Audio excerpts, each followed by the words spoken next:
How's it going? Strife here, and this is the updated Arah Path 2 walkthrough. So the old Arah guide, it was good for just a general guide when I was first trying to get my Arah videos out, but by now we've kind of improved our techniques and strategies just from running dungeons every day. So in the next few weeks I'll actually be updating quite a few videos that we do faster now, and just more optimized in general. So here you see you can build bloodlust stacks off this first group of spiders. And then in the next part, you want the warriors just to equip the warhorn real quick. It's just going to give you vigor and swiftness to run through this next part. And then you'll see after I use my warhorn skills, I'm going to switch back to shield, which can come in handy just for using the block skill to run through some trash. So again, you just want to stay on the edges so you're not running through the poison cloud, obviously, and there you can use the mesmer focus pull to pull some mobs out of the way. Once I get through here, this is where I'll use my sword or my shield block usually, just to prevent those berserkers from pulling you, and then you can just like rush and whirlwind. There are deadeyes here, so again you want to count to 2 seconds and then dodge when that orange target's on you. If you are basically in the line of the person being targeted, even if you don't have that orange circle, you can still be hit by the projectile from the deadeye, so you do want to watch out for that as well. And then just wait for your group before you run across so the NPC doesn't bug out. So for this boss, you're going to see I'm going to use my axe mace skills that are ranged as I run in. From here we're going to time warp and use reflex to prevent damage from this boss. And then with a heavy DPS group, even with the time warp nerf, you're going to finish her before she can even teleport. And then make sure all the warriors eviscerate at the end there. So for this next part, technically you're supposed to bring a golem through this next section to get through, but quite a few classes, Guardian and Warrior, and probably some others like Ellie, can just run through without using this golem. So I'm going to equip my sword, shield, and then greatsword. The general rotation I do is I'll dodge once, and then once I get to this corner I will use my shield. From there I will dodge again and use my sword leap, and then this long sequence right here is when you want to use rush. You don't want to use whirlwind because you actually don't want to hit the spiders. If you don't hit them, you can actually run through there and they'll all aggro the turret and group up by the turret. If you do get hit, or if you do hit them rather, they are going to aggro you and you're going to have to sacrifice yourself once you get to the end. It's not the biggest deal, you're just going to lose your bloodlust stacks, and then you can just hit that waypoint where the rest of my group came through. In this next part, the mesmer can actually focus pull the mobs to not aggro them. This isn't the best example because the mesmer actually placed his temporal curtain from focus on the mobs, which gave them crippling and caused them to aggro. As long as you don't put the temporal curtain on the mobs and just pull them, they're not going to become aggro though, so you can get by that part usually without them trying to shoot you or have the sentinels cast that ring of warding. In this next area, you just want to group up in the tunnel. The warrior here, or sorry, the guardian is going to use stability, stand your ground, just in case you do get caught by those sentinels again. And just in case on warrior, usually I'll bring balance stance as well. If you don't use it, you can swap it out while we run to the next boss. So on the way to the next boss, you're just going to hit this detonator. It's going to clear all the mobs, and you're just going to do a like 30-second run or so. So this part's pretty easy. But while I have some time, so yeah, I did mention I'm going to be re-recording a lot of the path videos. So I'm going to redo Arah Path 4, which can be done in around 30 minutes now. I'll be probably doing some COE revamps, and then maybe some other dungeons, maybe SE. Probably the only one I'm not going to do until they actually update the dungeon is HOTW, even though my videos are quite old. And then the Flame and Frost dungeon, I'll probably do a quick guide for that as well. But here we are at the next boss. So you saw the mesmer focus pulled the 3 inquests, so you just burst them down real quick.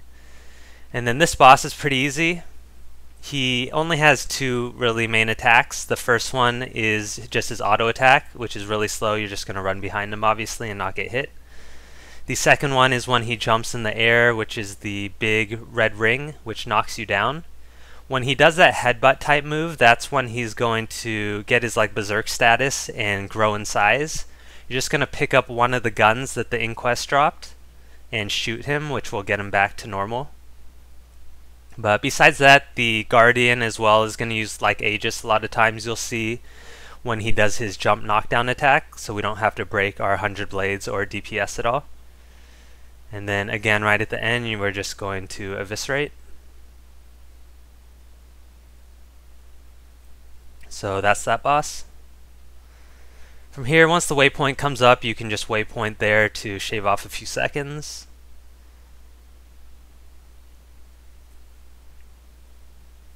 And we'll come up to this corner. Once we get to this corner, we're just going to LOS a big group of Risen. This is another good spot to build up your Bloodlust stacks. So you'll see here, I'm just going to stick with my Axe Mace once these mobs come over. And pretty much just auto attack. They're all normal mobs except for one Hunter. So once the Hunter comes over, we're just going to use our feedback to block his projectiles, and he'll die pretty quickly. And then the rest of the mobs are all normal, so they're all going to die really fast. And you can have 25 Bloodlust stacks, assuming you didn't die at all, to get ready for the GL fight. Up here, watch out for that corpse on the right side.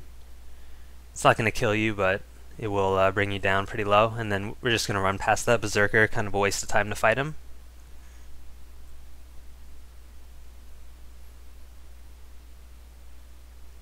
So once we get up here, you just want to look down and make sure no mobs are close to the edge of the left wall. So right here, it looks like they're all in the middle, so we're going to run down and just hug the left wall.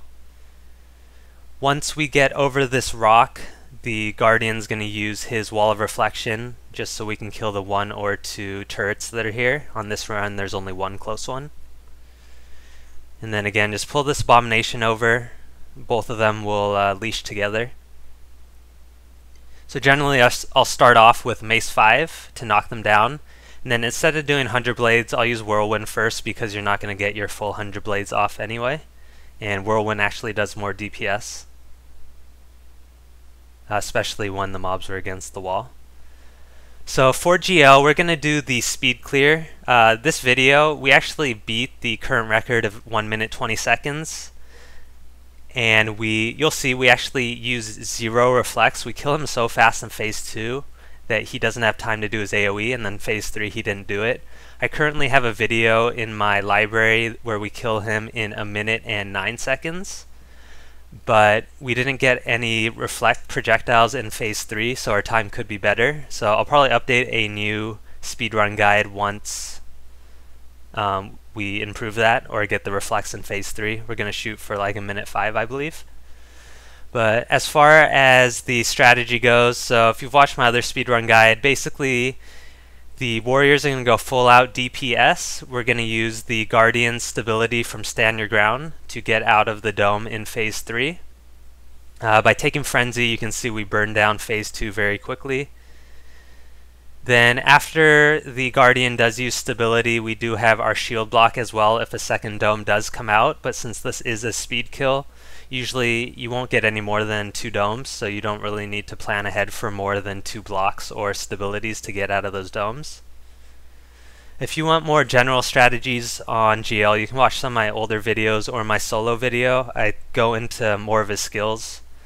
But as far as speedrunning him, I'm not going to have time to talk about everything. It's more about how we speedrun him with our DPS skills, our banners, using Reflect on the Guardian, Mesmer with Wall of Reflection and Feedback, and then taking like Signet on Mesmer to get 25 Might stacks and full duration Fury the entire fight. And the Guardian's going to use Aegis, like in phase 2, to block his swipes as well. So as you can see, we killed him really quickly there. This next part, you're just going to group up and we're going to run together. For this part, I actually equip my sword. So this is actually going to let us run up ahead. The warriors can pretty much go ahead. You don't need to group up and run together at this next part because there's no mobs. You'll see it's going to be like 1 minute, minute and a half run to the next waypoint, and once the warriors who pretty much rush ahead get to that waypoint, the rest of the group who fell behind can just waypoint over to there. So underwater, you're just going to use your 5th skill on your spear, which is going to speed you ahead. And then try and evade. You can use your block like that as well to try and not get hit to put you in combat, which is going to slow you down a bit. Usually you want to keep one evade for the shark section though, so you can evade through them and you won't get knocked down or get bleeding on you. And then by this time your spear will be back up, so I'll just spin and I'll actually swap cancel it sometimes if you go too far. And again, a second evade there for the sharks. The other thing you can do here, which is going to help speed it up a bit, which I didn't do in this video, is equip one of your utilities with Bull's Rush as well, which will give you some speed when that skill is off cooldown. And then again, hang a right after you get past that first group of mines, and you can just run uninterrupted on this high ground.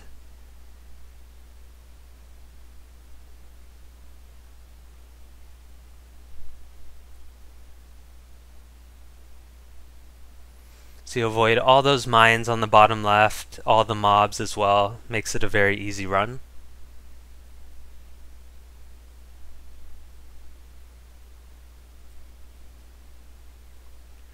Then once you get up to this section, you want to hang on the right side of the wall. You'll see I'm going to press my control button and you'll see the mobs on the left side there. Around this area you'll get this waypoint as well, so you can see the rest of my group was able just to waypoint there. So you can pretty much run that part as fast as the fastest person in your group can just run during non-combat sequences.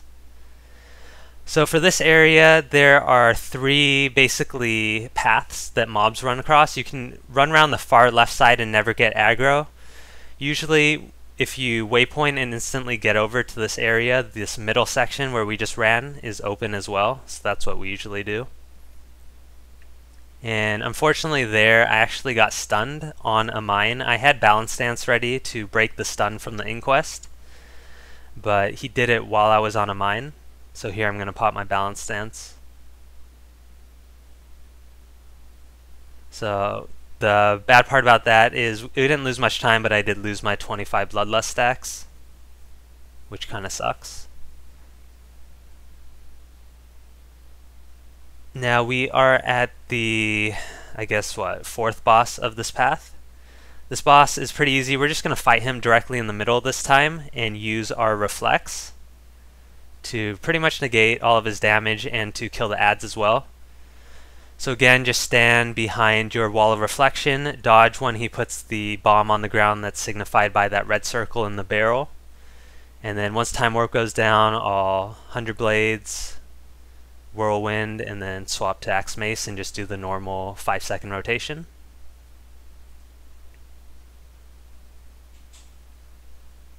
And then as you can see here, when the adds spawn, they're just going to get hit by all of our reflects. We have like the warden feedback and wall of reflection, and then our guardian takes shield of the avenger sometimes as well. So this fight, again, pretty fast overall, and then again make sure to try and eviscerate at the end. So this next part is probably the most challenging part of Path 2, which is the run to the last boss. It used to be easier with before the stealth nerf, basically, because you could lose aggro with stealth.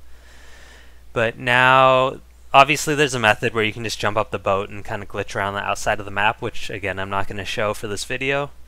But to properly do it, what we're going to do is we're going to run to the boat and then jump up it just to release aggro. And then if people did need to pop like balance stance for instance, or any other stability skills, it'll give them time to recharge their cooldown. You'll see there I actually use my shield. The shield block gets through the inquest stun as well, so I try to use that first.